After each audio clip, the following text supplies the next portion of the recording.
What's up, everybody? Anyextee here, coming to you from the balcony of my home here on the west bank of the River Nile in Luxor, Egypt. You can see the rising sun there coming up just behind me on the east bank. In this video, I am taking you to the Luxor Temple of Man. Specifically, you will be going inside the courtyard of Rameses to get a close-up look at one of the fallen crowns. Now, what's remarkable about these crowns is their incredible symmetry. If you were to look at the sides of different crowns compared to the same radius, with almost mirror-like transparency, you can see the incredible symmetry. And this implies that the high wisdom of the ancient Egyptians may have included their craftsmen using the geometry of an ellipse to fashion such a statue. This has been demonstrated in the analysis performed by my dear friend and colleague, master craftsman and engineer, Christopher Dunn. So in this video, we will be going inside the Luxor Temple of Man, taking a look at some of the footage from my Ancient Technologies and Lost Symbolism tour presented by ADEPTexpeditions.com, where Christopher Dunn explains how the incredible symmetry of the statues of Ramses II inspired his work, the book entitled Lost Technologies of Ancient Egypt. I'll be back at the end of the video with an important message, but for now, let's get into this footage.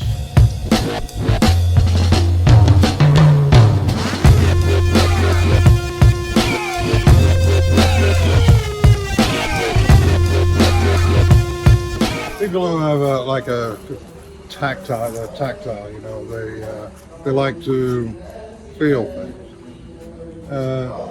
These objects here are the white crowns of Egypt. They're a combination, actually, of the north and south. But anyway, this is the object that got my attention away from the beautiful Sahila in 2006. I was like, you know, she's nice and she's beautiful and she's very interesting, but I'm going to go look at this thing. Even better, yeah. That's Yeah, right. mesh. I just got fascinated by it. And I had to come back and photograph it because they seemed so perfect. And when I did, I took photographs and I tried to get my camera angle right along the central axis.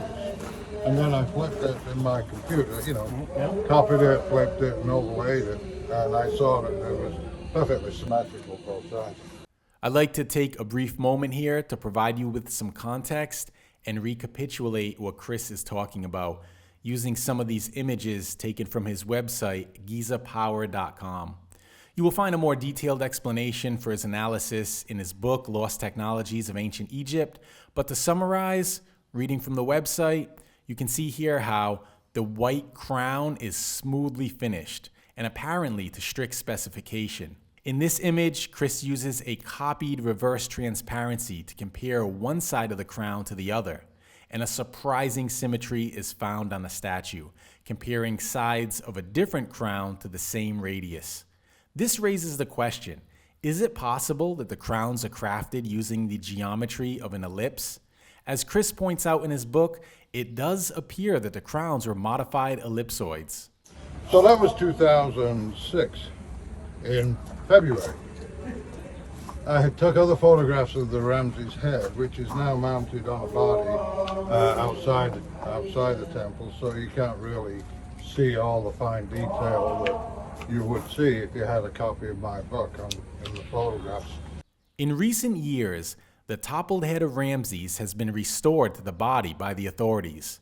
But here, in this photograph taken by Christopher Dunn, you can see the image of the head from when it was still resting on a platform at ground level. Chris created a reverse image transparency and comparing one side of the face to the other. As we can see here, using the extraordinary geometry of the mouth, a Pythagorean triangle grid finds correspondences with other features of the face. In this image, a different Ramses statue located in the British Museum displays the same symmetry. By applying approximate computer measurements to the jawline, the engineer could determine an error in cutting where the tool dug into the corner of the mouth. Look close at how the lips were cut deeper to compensate. This close-up of the mouth shows the rectangular tool marks. You can see the sharp philtrum ridge here. The analysis also shows an approximate comparison right to left. As a reference point, both of Dunn's photographs were taken by aligning the corners so that the tip of the nose grazed the outline of the cheeks. He believes that further studies need to be made of the Rameses statue using 3D scanning equipment. This, of course, is a project left for some young, bright analysts to come along and work on, but Chris decided to see if the ellipse on the crown was also symmetrical, and lo and behold, it was. Here's an interesting story, and it kind of reflects my path through Egypt. And I think I talked earlier about my focus was mostly on engineering when I first came to Egypt, and I wasn't really interested in temples at all. I just wanted to learn as much as I could about the Great Pyramid and the geometry, precision, and other features of the Great Pyramid. So, but while I was here on that first visit in '86, we went down to Memphis. There's an open-air museum at Memphis, and there is a statue of Rameses that's laying on its back. And I remember being up in the mezzanine looking down along the length of the statue and remarking to myself how symmetrical the nostrils are. And that struck me as being kind of important because, you know, human nostrils are normally not the same one side to the other. And so anyway, I held that information in my head, and I didn't really connect with this precision and geometry until I was on the John Anthony West tour in 2006.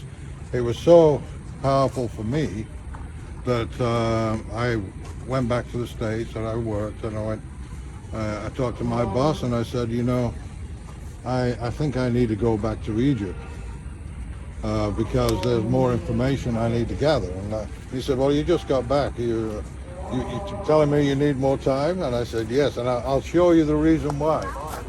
So I brought my laptop in the following day. He came over to my office, and I demonstrated the symmetry of the Rameses statue and then these objects right here. Well then, he said, I see what you mean. I see what you're getting at. And then he left. And the following day he came in, he said, are you going on your own? And I said, yes, I am. And he said, well, can I carry your suitcase? I said, no, but you can carry my tripod. But so anyway, we both came in May of 2006, and we spent probably around all day, I would say, 6 hours in this temple.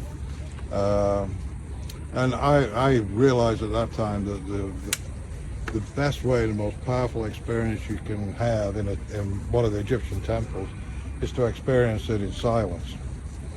It's very, very powerful. But so that's my story, and the end result is lost technologies of ancient Egypt. You know. So anyway, the standing statues, they're important too, and incredibly crafted, precise. So I would just recommend you just walk around, feel it, touch it, you know, and enjoy.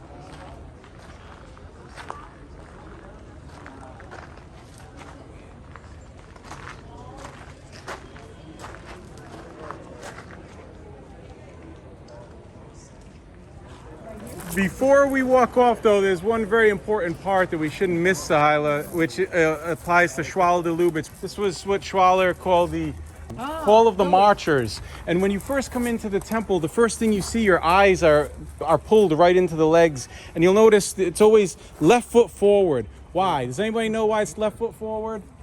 The left side of your body is where we find our heart. For the ancient Egyptians, the consciousness was in the heart. It means active. It's the active role in the cosmological scheme, as opposed to when we've transitioned and we're deceased and the legs are together and you're mummified. You're taking action. You're putting left foot forward, stepping out. Some African tribes, male and female, it's a symbol of sovereignty and power of the warrior stepping forward. So this is the first act in the cosmological scheme of things, and we're actually in the lower leg of the temple right now. Now we're going to proceed into the upper part, the femur, the thigh and the femur. Yeah. In But the it's temple. also a symbolic of life itself, because Yes. you know, you've got one leg in the future, you've got one leg in the past. That's nice. And all the important stuff is dead centers, right? Well, there you are. All right. So, That's the present. Well, there's the spinal as well, isn't it? Yes. This is the knee, essentially. You're at the knee right knee now. and down. Could I make No, knee and up is this way, knee and down is that way. Yeah, Could yeah, I, that's up. Could I make Yes. a quick observation? You'll notice that the sitting statue, the elbows are resting on the thighs, which is an unnatural position for the elbows on a seated person. Yeah. Everything about the statue is done for strength and stability, even to the headdress and also the false beard, because it strengthens the weak parts of the body. Support, you mean? Right, supports them, yeah. So I just have that to add. Great, actually. This part ends up Rameses II, which is the latest addition to the temple. Now we're going to go to the earlier and most original part of the temple. If you enjoyed the video, please do give it a like. Consider sharing it with your friends to help me grow the channel, and leave a comment in the comment section down below. Let us know what you think about the incredible symmetry of the statues of Ramses II, the crown we took a look at, and the work of Christopher Dunn.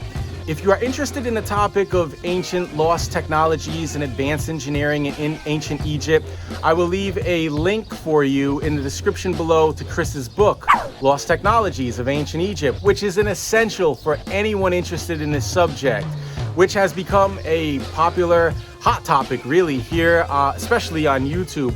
But if you want to learn about it, start here. Go straight to the source, because Chris is ultimately the OG. He's the pioneer when it comes to lost technologies of ancient Egypt. If you like what I'm doing, and if you like my original research, if you like what I'm doing here on the channel, the knowledge and information that I keep bringing you, the places that I'm showing you, if you find any value at all in this, please do consider giving some value back this way by supporting this channel and my work here on Patreon. For the price of a cup of coffee, a few dollars a month, it really goes a long way. I have a family to feed. I am trying to do YouTube full time and make this sustainable, but I have not yet reached my goal on Patreon, and I can only do that with your support. So please consider even just a few dollars a month to keep things going. And at least just check out my Patreon page, because I have put together some really cool benefits for patrons, and of course any level of support is genuinely appreciated. Another way you can support, if you're in position to do so, is by joining one of my popular ADEPT Expeditions tours presented by ADEPTexpeditions.com. Unfortunately, my Ancient Technologies tour in September with Johanna James is already sold out. But I will be opening up two new tours, two Esoteric Egypt tours that will take place in June and October of this year, 2022, and I will soon announce who the special guest co-host will be for those. To get more information and to get updates, get yourself on the email list. By being on the email list, you can also receive early bird discounts, and you can get on the email list again at adeptexpeditions.com. One other way you can support is by becoming a member, a private member of my ancientegyptmysteryschools.com. Ancient Egypt Mystery Schools is my private membership site where I offer content that is not available here on YouTube or anywhere else. We go deeper into the esoteric aspects. You get more behind the scenes content from my ADEPT expeditions that you don't find here on YouTube. And it is rapidly growing. We have a community there, so do consider watching the screening and seeing if Ancient Egypt Mystery Schools is for you. Also, private members of Ancient Egypt Mystery Schools receive a discount on all my ADEPT expedition tours to Egypt. Now, I told you at the beginning of this video that I'd come back at the end with a message. That message is not merely to tell you to go to my Patreon account, go to adeptexpeditions.com, and go to Ancient Egypt Mystery Schools to support. Although all those things help, I just want to let you know what I'm working on and let you know that if there's a lag between videos, it's because I'm working on a long form video, a full-length documentary on the Luxor Temple of Man. This is going to be based on my own personal insights in addition to the work of my mentor, John Anthony West, and building upon Schwaller de Lubitsch before him. This is going to be a comprehensive, simplest approach to the Luxor Temple, a video unlike anything you've ever seen here on YouTube. And last but not least, I just want to let you know that I just wrapped up writing my first guidebook. This is going to be an ADEPT Initiates presented esoteric symbolist guidebook to the Luxor Temple of Man. If you're interested in that, get on the email list at Anyextee.com. You will receive an update when the book is ready, and you can also get a discount price on that book as well.